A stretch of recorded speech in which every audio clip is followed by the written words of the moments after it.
അന്നൊക്കെ പല രാത്രികളിലായി എന്നെ ആരൊക്കെയോ വന്ന് തട്ടി വിളിക്കുന്നത് പോലെ എനിക്ക് തോന്നിയിട്ടുണ്ട്. ഒരുപക്ഷെ ആ വാതിൽ തുറന്നാൽ ഞാൻ കാണുന്നത് ഒരു മുഖമായിരിക്കാം, അല്ലെങ്കിൽ ഒരിക്കലും മുഖമില്ലാത്ത മറ്റെന്തോ ആയിരിക്കാം. ആ വാതിലിനപ്പുറം ദൈവമില്ല, രക്ഷയില്ല, വെളിച്ചമില്ല.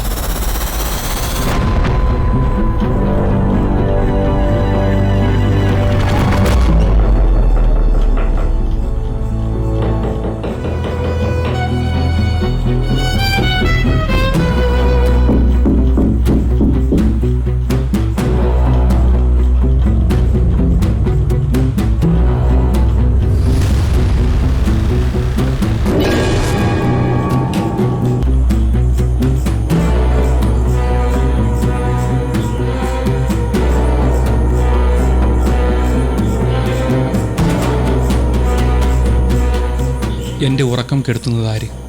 എന്തിന്?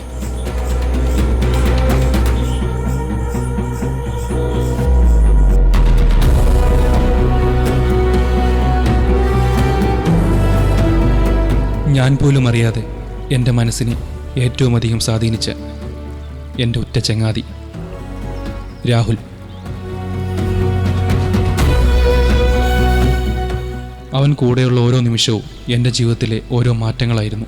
I was afraid to say no to him.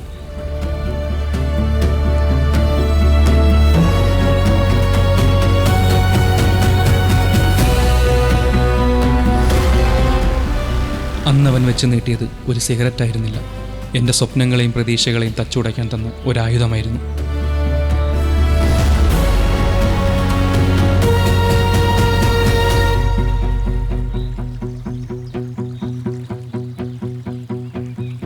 പിന്നീട് അങ്ങോട്ട് എൻ്റെ ജീവിതം അവൻ്റെ കൈകളിലായിരുന്നു. അവൻ തന്ന ലഹരികളിലൂടെയായിരുന്നു.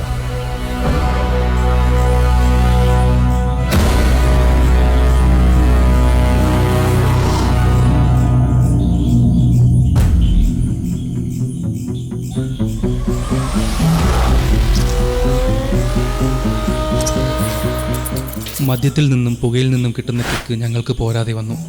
പിന്നെ അത് ചെന്തുന്നത് ഡ്രഗ്സിലേക്ക്.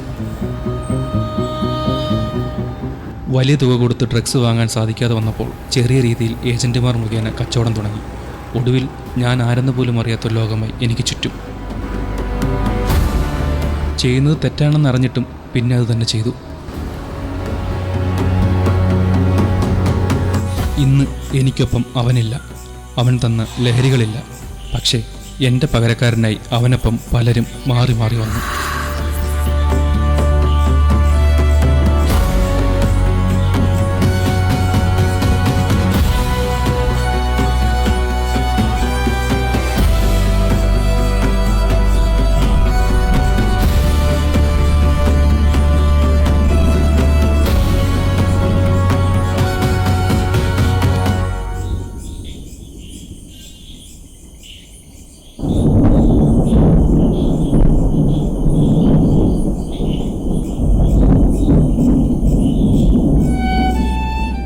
പിന്നീടാണ് എനിക്ക് ആ സത്യം മനസ്സിലായത്.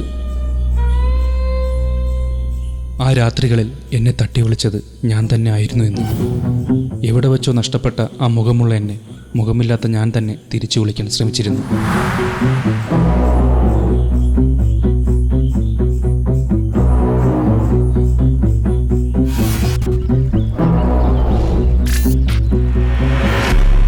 ലഹരി മനുഷ്യനെ കൊല്ലില്ല.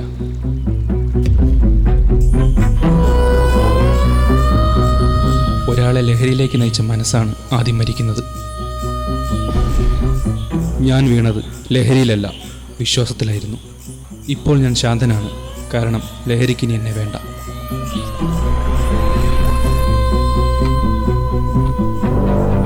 ഇന്നീ ലോകം എന്നെ കാണില്ല, കാരണം എനിക്ക് ശബ്ദമില്ല, ശ്വാസമില്ല, ജീവനില്ല.